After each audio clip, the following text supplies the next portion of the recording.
নমস্কার, বাংলা বাজারে সবাইকে স্বাগত। আমি অনিকেত চট্টোপাধ্যায়। শুরু করছি আমাদের অনুষ্ঠান মতামত, এবং শুরুতেই বলে রাখি আজকেও জিরো আওয়ার আছে, এবং জিরো আওয়ারে আজকের বক্তারা হলেন প্রসূন আচার্য, আজকে সঙ্গে আছেন ডক্টর রেজাউল করিম, এবং সঙ্গে আছেন অধ্যাপক অমিত দাশগুপ্ত। আমরা আলোচনা করব এই যে সরকারের আসার পরে যে প্রথম সার্কুলার, সরকারি কর্মচারীদের আর কথা বলতে দেওয়া হবে না সেই নিয়ে। এবং আপনাদের আবার নিয়ম মাফিক জানিয়ে রাখি যে স্বাধীন সাংবাদিকতার স্বার্থে আপনাদের কাছে সমর্থন চাইছি, আপনারা সঙ্গে থাকুন। আমাদের যে ভিডিও তার তলায় একটা জয়েন বাটন আছে, সেটাতে প্রেস করলে আপনারা সদস্য হতে পারেন। এই সদস্য হওয়াটা বাধ্যতামূলক নয়, সদস্য হলেও যা পাবেন, সদস্য না হলেও একইভাবে অনুষ্ঠান আপনারা দেখতে পাবেন। অনুষ্ঠান শুরু করছি। আজকের শীর্ষক, মাদ্রাসায় বন্দে মাতরম চালু করাটা কি মুখ্যমন্ত্রীর সংকল্পপত্রে ছিল?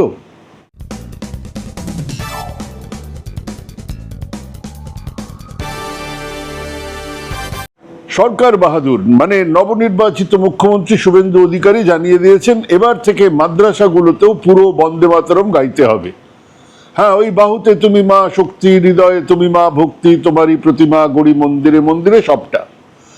মাত্র বছর আগে এই শুভেন্দু অধিকারী প্রকাশ্য সমাবেশে মানুষদের জানিয়েছিলেন স্বাধীনতার যুদ্ধ শুরু হয়েছিল উত্তরপ্রদেশের দেওবন্দ মাদ্রাসা থেকে।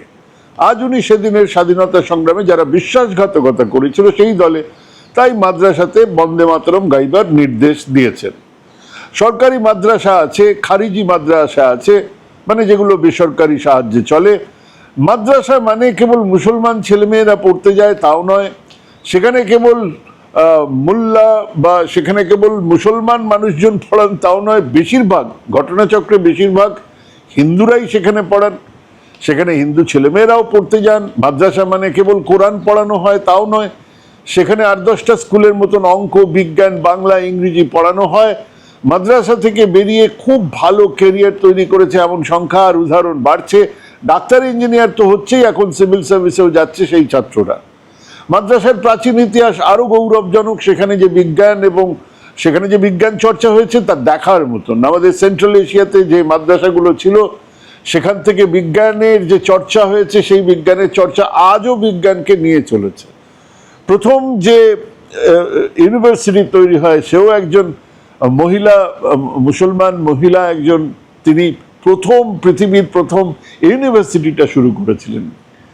তো সব মিলিয়ে শিক্ষা দীক্ষার ওই মাদ্রাসা সম্পর্কে ধারণাটা আমাদের খুব গোলমেলে হয়ে আছে। তারপরেও ওই ডাক্তারের গলায় স্টেথোস্কোপ ঝুলিয়ে দিলেই তাকে চেনা যায়, এরকম এক সরল ন্যারেটিভের মতন উর্দু মানেই মুসলমান আর মাদ্রাসা মানেই কোরআন পাঠ। এক প্রাক্তন মুখ্যমন্ত্রী তো একবার বলেইছিলেন মাদ্রাসাগুলোতে জঙ্গিদের তালিম দেওয়া চলছে। ওই একই অজ্ঞতা থেকে একটা সাধারণ ধারণা হলো মাদ্রাসা মানে লুঙ্গি আর ফেজ পরা কিছু বাচ্চা যারা সারাদিন ধরে কেবল কোরআনের আয়াত মুখস্থ করে। কাজেই সেইখানে বন্দে মাতরম ঢোকানোটা এক ধরনের হিন্দুত্বের ধ্বজা আরো উঁচু করে তুলে ধরার কাজ। মুসলমানরা তো যথেষ্ট দেশপ্রেমী নয়, শিক্ষিতও নয়, কাজেই তাদের আলোকবৃত্তে আনার জন্য বন্দে মাতরম 4টে স্তবকই গাইতে হবে, সেই ফতোয়া জারি করা হয়েছে। কিন্তু এই বিষয়ে নিয়ে তো বিতর্ক আজকের নয়, বহু পুরনো। এই গানের শুরুয়াত তো মাত্র 2টো স্তবক দিয়েই, যা আমরা বহুদিন ধরেই শুনে আসছি। হ্যাঁ, গানটা লেখা হয়েছিল মাত্র 2টো স্তবক। এবার সেই গানটাকেই বঙ্কিমচন্দ্র তার উপন্যাসে ব্যবহারের জন্য নিয়েছিলেন। কারা গাইছে সেই গান? বঙ্কিমচন্দ্রের উপন্যাসে সন্তান দলের লোকজন, তারা হিন্দুত্ববাদী, ঘোষিত হিন্দুত্ববাদী, তারা মুসলমান শাসকের বিরুদ্ধে যুদ্ধ করছে। কাজেই সেই গানকে সেই প্লটের সঙ্গে মিলিয়ে আরো বড় করা হলো, আর সেখানে হিন্দু দেবী দেবতারা এসে হাজির হলেন। আরো খেয়াল করে দেখুন, বন্দে মাতরম গান লেখা হয়েছিল সংস্কৃততে, কিন্তু আনন্দমঠ যেহেতু এটা বাংলা উপন্যাস, সেই জন্য সেই গানের যোগ করা অংশের বেশিরভাগটাই একেবারে বাংলা, কিছুটা একেবারে সংস্কৃতও আছে। কিন্তু ওই বাহুতে তুমি মা শক্তি, হৃদয়ে তুমি মা ভক্তি, তোমারই প্রতিমা গড়ি মন্দিরে মন্দিরে, ইত্যাদি। আসলে এটা এক প্রবল হিন্দুত্ববাদী সংগঠন, যারা ইংরেজ নয়, দেশের মুসলমানদের বিরুদ্ধেই লড়ার সিদ্ধান্ত নিয়েছেন। তাদের ওয়ার সং, তাদের যুদ্ধের গান। হ্যাঁ, এটা ঠিক যে বিজেপির দার্শনিক ভিত্তি আরএসএস বা হিন্দু মহাসভা তো দেশের স্বাধীনতা সংগ্রামে ইংরেজদের বিরুদ্ধে লড়েনি, একজনও নয়। সারা দেশ লড়েছে ব্রিটিশ অপশাসনের বিরুদ্ধে, ব্রিটিশ কলোনিয়ালিজমের বিরুদ্ধে, আর আরএসএস হিন্দু মহাসভা লড়েছেন মুসলমানদের বিরুদ্ধে। কিন্তু তাই বলে কি ওনারা স্বাধীনতার আগে গাইতেন বন্দে মাতরম?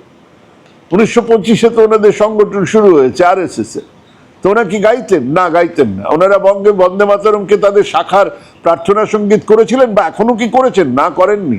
সেই 1896 থেকে কংগ্রেসের প্রতিটা অধিবেশনে বন্দে মাতরম গাওয়া হয়েছে।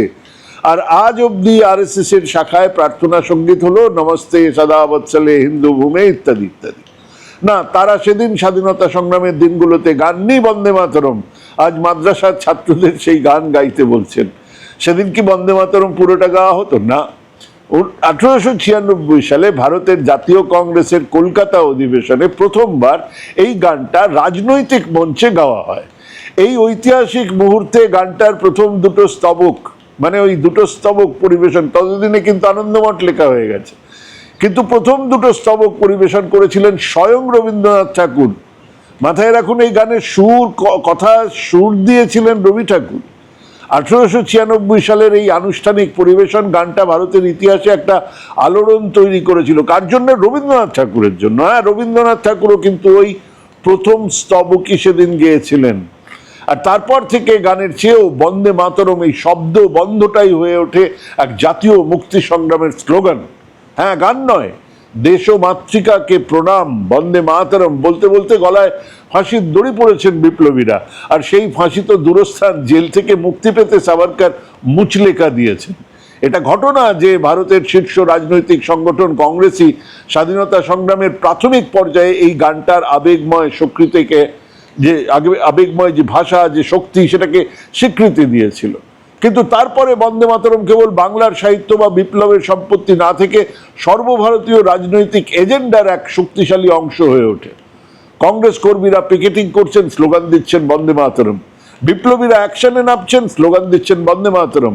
হ্যাঁ, এটা ওই কংগ্রেসের অধিবেশনে রবি ঠাকুর বন্দে মাতরম গাওয়ার পর থেকে। 1907 বঙ্গভঙ্গের সময়ে সেই স্লোগান ছিল রাস্তায় রাস্তায়। বরিশালের জেলা ম্যাজিস্ট্রেট কিংসফোর্ড সাহেব ছিলেন রাস্তায়। কংগ্রেসের পিকেটিং সরাতে 1907 সালে এক 17 বছরের যুবক কিংসফোর্ডের সামনে গিয়ে চিৎকার করে স্লোগান দিলেন বন্দে মাতরম। পাশাপাশি সবাই গলা মেলালো। সাহেব সিপাহীদের সুশীল সেনকে, সেই বালকটিকে গ্রেপ্তার করতে বললেন, আর তিনি তো ম্যাজিস্ট্রেট, তাই সঙ্গে সঙ্গে বিধান 15 ঘা বেতের বাড়ি। প্রতিটা বাড়ি পড়ছে 17 বছরের সুশীল, প্রত্যেকবার বন্দে মাতরম বলছেন। 73 বছরের মাতঙ্গিনী হাজরা 42-এর আন্দোলনের সেই গান্ধী বুড়ি কাঁধে পতাকা নিয়ে এগিয়ে চললেন ফৌজদারি আদালত ভবনের দিকে। একটা নয়, দুটো নয়, 7টা 8টা গুলি করে তাকে ওই রাস্তাতে মেরে ফেলা হয়। তিনি স্লোগান দিচ্ছিলেন বন্দে মাতরম। আরএসএস হিন্দু মহাসভার একজনেরও এই ইতিহাস নেই। জেনে রাখুন, সেই ভারত ছাড়ো আন্দোলনকে বানচাল করার জন্য ইংরেজদের সমস্ত সাহায্য দেবার কথা বলেছিলেন এই বিজেপির আইডল শ্যামাপ্রসাদ মুখোপাধ্যায়। যে দেশ জোড়া ভারত ছাড়ো আন্দোলন, এই হিন্দু মহাসভার নেতারা বিরোধীর ভূমিকাতে ছিলেন। 42-এর ভারত ছাড়ো আন্দোলনে অংশগ্রহণ করেননি এই আরএসএস, সেই তারা আজ বন্দে মাতরম নিয়ে পথে। রবি ঠাকুর নিজেই গানটার দুটো স্তবক গেয়েছিলেন, কিন্তু সেটা নিয়ে সেই সময় কোনো আলোচনাই হয়নি। আলোচনা আবার হলো, কবে হলো? 1937 সালে। সেটা ছিল ভারতীয় রাজনীতির একটা সন্ধিক্ষণ। প্রাদেশিক নির্বাচনে অংশ নেওয়ার পরে জাতীয় কংগ্রেস বিভিন্ন প্রদেশে ক্ষমতার মসনদে বসেছিল, কিন্তু এই সাফল্য আর দায়িত্বের পাশাপাশি জাতীয় ঐক্য বজায় রাখার একটা নতুন কঠিন চ্যালেঞ্জ সামনে এসেছিল। আগেই বলেছি, ইতিমধ্যে সাভারকর তার দ্বিজাতি তত্ত্বের কথা বলা শুরু করে দিয়েছেন। বিভেদের বিষ ছড়ানো শুরু হয়ে গেছে। কংগ্রেসের মধ্যে কিছু হিন্দুত্ববাদীরাও ছিলেন, তারা সুযোগ বুঝে সরব হবার চেষ্টা করছেন। আর ঠিক সেই সময় বন্দে মাতরম গানটার সার্বজনীনতা নিয়ে বিরাট বিতর্ক সৃষ্টি হলো। অল ইন্ডিয়া মুসলিম লীগ এবং তাদের শীর্ষ নেতা মোহাম্মদ আলী জিন্নাহ প্রকাশ্যে গানটার তীব্র বিরোধিতা শুরু করলেন। মুসলিম লীগের আপত্তির মূল কারণ ছিল গানটার তৃতীয় এবং পরবর্তী স্তবকগুলো নিয়ে, যেখানে মা দুর্গা, লক্ষ্মীর মতন হিন্দু দেব দেবীর উল্লেখ আছে। তাদের মতে এই উল্লেখগুলো দেশের ধর্মীয় বহুত্ববাদী চরিত্র এবং মুসলিম সম্প্রদায় বা অন্যান্য মূর্তি পুজো বিরোধী অবস্থান, যারা সেমেটিক ধর্ম যেগুলো, তাদের অবস্থানকে আঘাত করবে। এই ধর্মীয় উপাদান গানটাকে একটা সম্প্রদায় ভিত্তিক প্রতীক হিসেবে প্রতিষ্ঠিত করার অন্তত একটা ঝুঁকি তৈরি করতে পারে। কংগ্রেস যদি এই ঐতিহাসিক সংগ্রাম প্রতীকটাকে সম্পূর্ণভাবে গ্রহণ করত, তাহলে রাজনৈতিক ঐক্যে ফাটল ধরে যেত। অন্যদিকে গানটাকে সম্পূর্ণ বর্জন করলে 1905 সাল থেকে বয়ে আসা আত্মত্যাগের এক মহান ঐতিহ্যকে অস্বীকার করা হতো। জাতীয়তাবাদী এই আবেগের এই প্রতীকী মূলধনকে ধরে রেখে রাজনৈতিক ঐক্যের জন্য মূল্য দিতে হয়েছিল। এর ফলে কংগ্রেসের কাছে একমাত্র পথ ছিল গানটার ঐতিহাসিক গুরুত্ব অক্ষুণ্ণ রেখে এর ধর্মীয় বিতর্কিত অংশগুলোকে বাদ দিয়ে একটা আপোষমূলক পথ খুঁজে বের করা। আর সেই সম্পাদনার জন্য মানে কি বাদ দেওয়া হবে, কিভাবে বাদ দেওয়া হবে, কতটা বাদ দেওয়া হবে, বঙ্কিমচন্দ্রের লেখা, তার একটা, এটা তো এখনকার ব্যাপার নয়। এখনকার তো মুখ্যমন্ত্রী প্রধানমন্ত্রী যেখানে যে পাচ্ছেন যে কোনো সাহিত্য কর্মকে তাদের মতন করে পাল্টে দেওয়ার কথা বলছেন। এটা তখনকার ব্যাপার। একজন রাজনৈতিক নেতা বঙ্কিমচন্দ্রের একটা লেখা ধরে এখান থেকে কেটে দেবো হতো না। সেটা তার একটা দিক নির্দেশের জন্য দেশের সর্বোচ্চ সাংস্কৃতিক একটা পুরোধার, কারুর একটা অনুমোদন অপরিহার্য ছিল, যিনি বলবেন অথরিটি নিয়ে যে হ্যাঁ এইটুকু বাদ দেওয়া যায়, কেন বাদ দেওয়া যায় সেটাও বলবেন। সেই তাগিদ থেকে মহাত্মা গান্ধী আর জওহরলাল নেহরুর মতন শীর্ষ নেতৃত্ব রাজনৈতিক বাস্তবতা মেনে নিয়ে সমঝোতার প্রয়োজনীয়তা উপলব্ধি করেন। ওনারাও জানতেন যে এটা আপোষ, কিন্তু এই আপোষের উদ্দেশ্য ছিল শুধু মুসলিম লীগকে নিরস্ত করা নয়, বরং ভবিষ্যতের ভারতের ধর্মনিরপেক্ষ আদর্শকে শক্তিশালী করা। অর্থাৎ এটা তখনকার একটা ব্যবস্থা না যে ঠিক আছে এখনকার মতন এটুকু বাদ দিয়ে গেলাম, না, ভবিষ্যতের ভারতের ধর্মনিরপেক্ষ আদর্শকে শক্তিশালী করার জন্য একটা ব্যবস্থা নেওয়া উচিত। এটা তারা বুঝতে পেরেছিলেন। জওহরলাল নেহরু পরবর্তীকালে জাতীয় সঙ্গীতের বৈশিষ্ট্য প্রসঙ্গে বলেন যে তা এরকম হতে হবে যাতে জয়ের কথা, যাতে আশা পূরণের কথা থাকবে, অতীতের সংগ্রামের কথাই কেবল নয়, সুরের লালিত্য থাকবে, তালে তালে গাওয়ার উপযোগিতা থাকবে ইত্যাদি বলেছিলেন। কিন্তু এই বন্দে মাতরম 1937-এ মহারাষ্ট্রের জলগাঁওয়ে ফয়েজপুর অধিবেশনে গাওয়ার কথাও হয়ে আছে। অর্থাৎ ফয়েজপুর অধিবেশন, জলগাঁওয়ের অধিবেশন বসবে 37-এ, গানটা গাওয়া হবে। এরকম একটা সময় সুভাষচন্দ্র বসুর উপরে দায়িত্ব এসে পড়ল সেই সাংস্কৃতিক মীমাংসার গুরুভার। তার কাছে বন্দে মাতরম ছিল স্বাধীনতা আন্দোলনের মহামন্ত্র, কারণ তিনি বিপ্লবীদের সঙ্গে সম্পৃক্ত। তাই এর কোনো অংশ বাদ দেওয়ার সিদ্ধান্ত তার ব্যক্তিগত আর রাজনৈতিক আবেগের সঙ্গে খাপ খায় না। তিনি এটাও মনে করেন যে গানটার অঙ্গহানি উগ্র জাতীয়তাবাদী মহল বা কংগ্রেসের মধ্যে হিন্দুত্ববাদীদের ক্ষুব্ধ করবে এবং কংগ্রেস নেতৃত্বের বিরুদ্ধে সমালোচনার একটা জন্ম দেবে। অথচ উল্টো দিকে জাতীয় ঐক্যের প্রয়োজনীয় অনস্বীকার্য ছিল এটা। সুভাষচন্দ্র জানতেন যে এই আপোষ সিদ্ধান্ত ছিল বাস্তববাদী আর নীতিগতভাবে সঠিক, কারণ দেশের স্বাধীনতা অর্জন ছিল আসল কথা। আবার এই রাজনৈতিক সিদ্ধান্তের বৈধতা নিশ্চিত করার জন্য প্রয়োজন ছিল এমন একজনের সমর্থন যার রাজনৈতিক বিতর্কের ঊর্ধ্বে প্রশ্নাতীত এক সাংস্কৃতিক নৈতিক কর্তৃত্ব আছে। হ্যাঁ ভাই, আমি বলছি, এই পরিস্থিতিতে সুভাষচন্দ্র বসু শান্তিনিকেতনে রবি ঠাকুরের কাছে যান। রবি ঠাকুর ছিলেন সেই সময়ে ভারতের একমাত্র ব্যক্তিত্ব যিনি একই সঙ্গে জাতীয়তাবাদী চেতনার উৎস। 1896 সালে তিনি নিজে গানটা গেয়েছিলেন। আবার তিনি ছিলেন হিন্দু মুসলমান ঐক্যের প্রশ্নেও অবিচল। সুভাষচন্দ্র বসু শান্তিনিকেতনে গিয়েছিলেন কংগ্রেসের রাজনৈতিক আপোষের ওপরে সাংস্কৃতিক নৈতিক ন্যায্যতার বিষয়ে রবি ঠাকুরের মতামত নিতে, যা স্বাভাবিকভাবে হয়ে উঠবে এই বিষয়ে তর্কের অবসান। শেষ কথা, সুভাষচন্দ্র খুব পরিষ্কার করে জিজ্ঞেস করেন কিভাবে গানের ঐতিহাসিক শক্তি আবেগ অক্ষুণ্ণ রেখে এর আপত্তিকর ধর্মীয় উপাদানগুলোকে এড়িয়ে যাওয়া সম্ভব, যাতে গানটা সর্বজনীনতা লাভ করে। রবি ঠাকুর এই গভীর সমস্যার সমাধান হিসেবে গানটার শুধুমাত্র প্রথম দুটো স্তবক ব্যবহারের পরামর্শ দেন। এই পরামর্শের পেছনে গভীর দার্শনিক আর তার সঙ্গে ব্যবহারিক যৌক্তিকতাও ছিল। প্রথম, সার্বজনীনতা। প্রথম দুই স্তবকের বিষয়বস্তু মূলত দেশকে একটা ভৌগোলিক সত্তা হিসেবে বর্ণনা করেছে।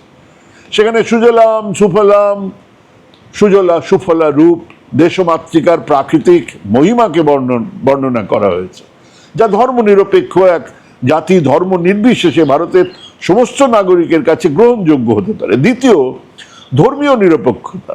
গুরুত্বপূর্ণভাবে এই অংশে কোনো নির্দিষ্ট মূর্তি পূজা, হিন্দু দেবদেবী, দুর্গা, লক্ষ্মী, পরবর্তী স্তবকগুলোতে যেগুলো আছে সেরকম কিছু নেই। এই প্রথম দুটো স্তবকে তার কোনো উল্লেখ নেই। মুসলিম লীগের আপত্তির মূল কারণ ছিল ওই দেবদেবীর উল্লেখ।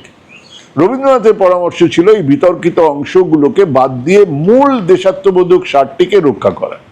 রবীন্দ্রনাথ এই বিতর্কের সাংস্কৃতিক বিচারক হিসেবে কাজ করেছিলেন। তিনি কেবল গানটার অংশ বাদ দেওয়ার কথা বলেননি, তিনি জাতীয়তাবাদের জন্য প্রয়োজনীয় সাংস্কৃতিক ভাষাটাকে সংজ্ঞায়িত করেছেন, একটা ডেফিনেশন দিচ্ছেন যে দেখুন এটাই আমাদের দেশের জাতীয়তাবাদ।